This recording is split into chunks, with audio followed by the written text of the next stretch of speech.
So next మనము మేషరాశి ఫలితాలు కనుక తీసుకుంటే అశ్విని 1, 2, 3, 4 పాదాలు, భరణి 1, 2, 3, 4 పాదాలు, కృత్తిక 1వ పాదము. సో ఈ సంవత్సరం కనుక తీసుకున్నట్లయితే ఈ సంవత్సరం అంతా కూడా శుభాశుభ మిశ్రమమైన ఫలితాలతో ఉత్సాహంగా ఉంటుంది. తలచిన కారణంలో అన్ని కూడా సత్వరంగా నెరవేరగలవు. మిత్ర వృద్ధి, బంధు సమాగమనము, ఇంటి యందు శుభకార్యములు జరుగును. భూ గృహ నిర్మాణాది కార్యక్రమాల యందు అనుకూలత, ఉత్సాహంగా ఉంటారు. విద్య యందు అనుకూలతలు పెరుగుతాయి. శరీర ఆరోగ్యం అనుకూలంగా ఉంటుంది.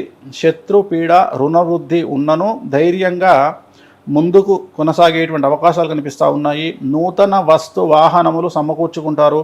నూతన పదవి యోగం కనిపిస్తూ ఉంది. అంటే రాజకీయ నాయకులకు పదవి దొరికేటువంటి అవకాశం కనిపిస్తూ ఉంది ఈ సంవత్సరం.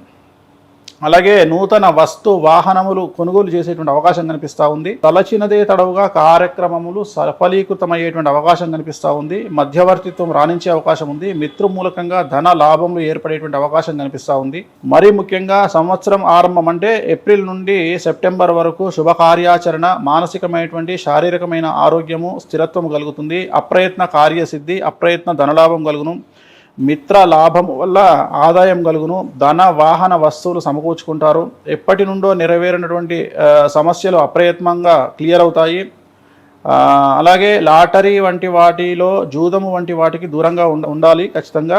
వ్యాపార లాభము మరియు కృషి లాభము, ఉద్యోగములు కలుగును. అలాగే భార్య భర్తల మధ్యన అన్యోన్యత పెరుగుతుంది. అలాగే పుత్ర పుత్రికా సౌఖ్యం కలుగుతుంది. ఇంటి యందు వివాహాది శుభకార్యాలు జరిగి ఆనందంగా ఉంటారు. సంఘ గౌరవం పెరుగుతుంది. నూతన రాజకీయ పదవి యోగములు సిద్ధిస్తాయి. శత్రువులు మిత్రులవుదురు. దూర ప్రాంతంలో వారికి ప్రయాణములు కలిగి ధనలాభ ప్రాప్తి కలుగుతోంది. మానసిక ప్రశాంతత కలుగుతుంది. సంతాన వృద్ధి ఉంటుంది. పుణ్య తీర్థ స్నాన ఫలప్రాప్తి, గురుదేవతా దర్శనం కలుగుతుంది. సో సర్వత్రా జయం కలుగుతుంది. పుత్ర లాభం ఏర్పడుతుంది. సో మేషరాశి వారికి చాలా పాజిటివ్ కనిపిస్తుంది. మరి ఎందుకు కనిపిస్తుంది పాజిటివ్గా అంటే వచ్చే సంవత్సరం వీళ్ళకి ఏలినాటి శని ప్రారంభమవుతా ఉంది.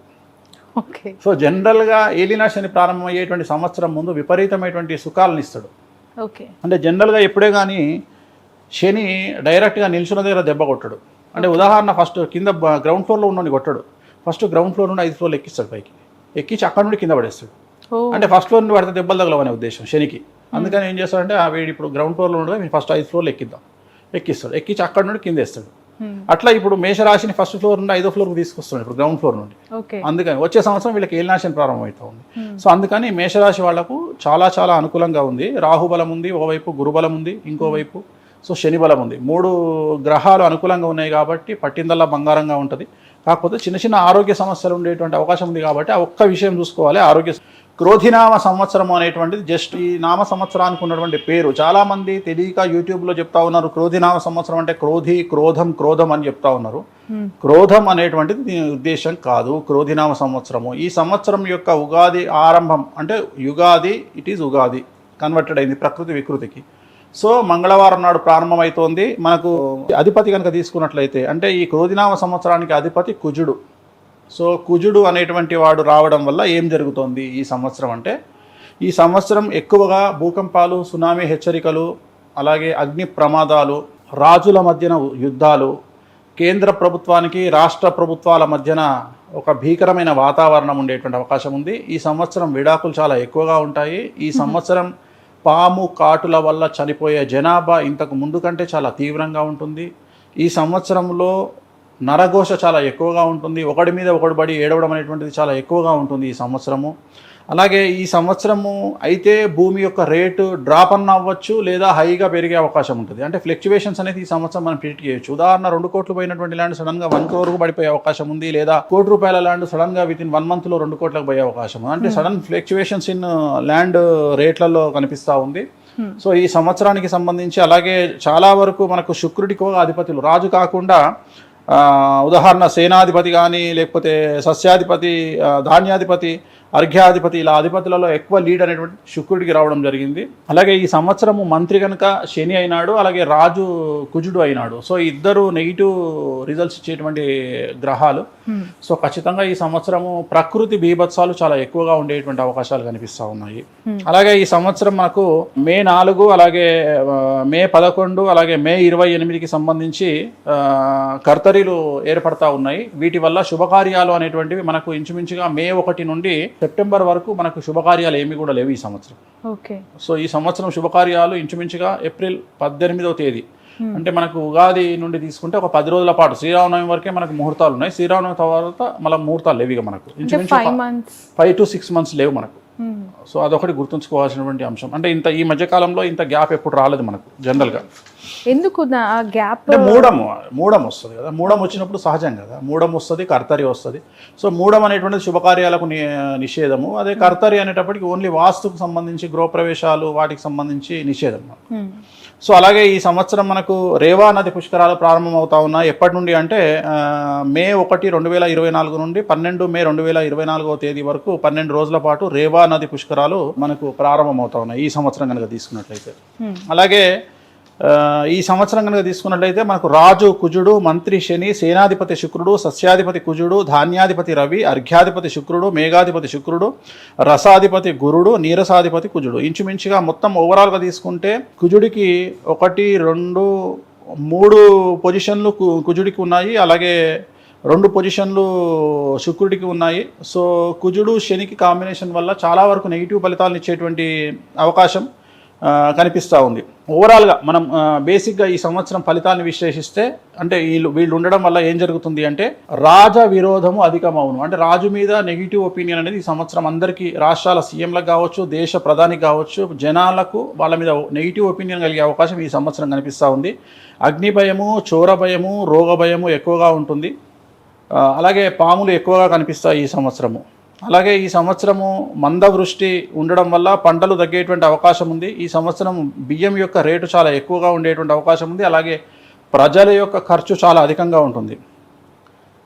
అలాగే ఈ సంవత్సరము బాగా తీసుకుంటే డివోర్స్ అనేది చాలా ఎక్కువగా కనిపిస్తుంది.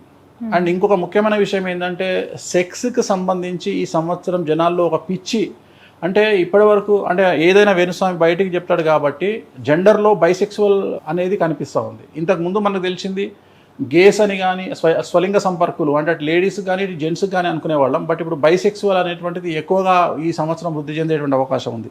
అలాగే ఈ సంవత్సరం కనుక తీసుకుంటే పంటలు తక్కువగా పండేటువంటి అవకాశం కనిపిస్తూ ఉంది. కాకపోతే ఎరుపు రంగు పంటలు సంపూర్ణంగా ఉండేటువంటి అవకాశం ఉంది. ఎరుపు రంగు పంటలు అంటే జనరల్గా మిర్చి ఎక్కువగా పండే అవకాశం ఈ సంవత్సరం కనిపిస్తూ ఉంది. సో తెల్లని ధాన్యాలు కూడా ఈ సంవత్సరం బాగా పండేటువంటి అవకాశాలు కనిపిస్తూ ఉన్నాయి. తెల్లని ధాన్యాలు అంటే రైస్ పండిన నూకలుగా మారడం వల్ల రైస్ రేటు పెరిగే అవకాశం ఉంది ఈ సంవత్సరం. సో ఓవరాల్గా తీసుకుంటే ఈ సంవత్సరం అంతా బాగానే ఉంది.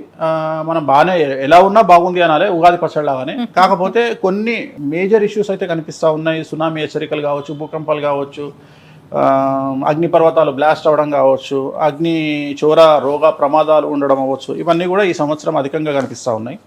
సో ఈ సంవత్సరం కనుక మనము ఆదాయ వ్యయాలను ఒకసారి పూర్తిగా పరిశీలిస్తే 12 రాష్ట్రాల వారికి సంబంధించి, సో మేషరాశి వారికి సంబంధించి ఆదాయం 8, వ్యయం 14, రాజపూజ్యం 4, అవమానం 3. అలాగే వృషభ రాశికి సంబంధించి ఆదాయం 2, వ్యయం 8, రాజపూజ్యం 7, అవమానం 3. అలాగే మిథున రాశికి సంబంధించి ఆదాయం 5, వ్యయం 5, రాజపూజ్యం 3, అవమానం 6. కర్కాటక రాశికి సంబంధించి ఆదాయం 14, వ్యయం 2, రాజపూజ్యం 6, అవమానం 6. సింహరాశికి సంబంధించి ఆదాయం 2, వ్యయం 14, రాజపూజ్యం 2, అవమానం 2. కన్యారాశికి సంబంధించి ఆదాయం 5, వ్యయం 5, రాజపూజ్యం 5, అవమానం 2. తులారాశి ఆదాయం 2, వ్యయం 8, రాజపూజ్యం 1, అవమానం 5. వృశ్చిక రాశి ఆదాయం 8, వ్యయం 14, రాజపూజ్యం 4, అవమానం 5. అలాగే ధనుస్సు రాశి వారికి ఆదాయం 11, వ్యయం 5, రాజపూజ్యం 7, అవమానం 5. మకర రాశి వారికి 14, ఆదాయం 14, వ్యయం 3, రాజపూజ్యం 1, అవమానం. కుంభరాశి వారికి 14, ఆదాయం వ్యయం 14, రాజపూజ్యం 4, అవమానం 1.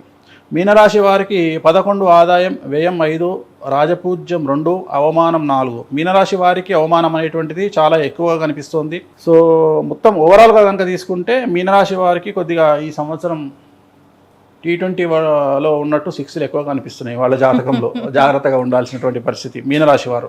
ఓకే. అంటే మీనరాశి ఒకటే ఈ ఎంటైర్ రాశుల్లో ఉంది, ఈసారి అన్ని రాశులు కూడా ఎఫెక్ట్ అవుతాయి, బట్ మీనరాశికి కొద్దిగా ఎక్కువగా కనిపిస్తూ ఉంది. ఇప్పుడు ఆపరేషన్ లేకుండానే మోకాళ్లకు ప్లాస్మా ట్రీట్మెంట్, మీ ఆర్థోపెడిక్ సమస్యలన్నిటికీ రోబోటిక్ టెక్నాలజీ ద్వారా తక్కువ ఖర్చుతో శాశ్వత పరిష్కారం, ఫ్రీ కన్సల్టేషన్, ప్రతి ట్రీట్మెంట్ పై 20% డిస్కౌంట్.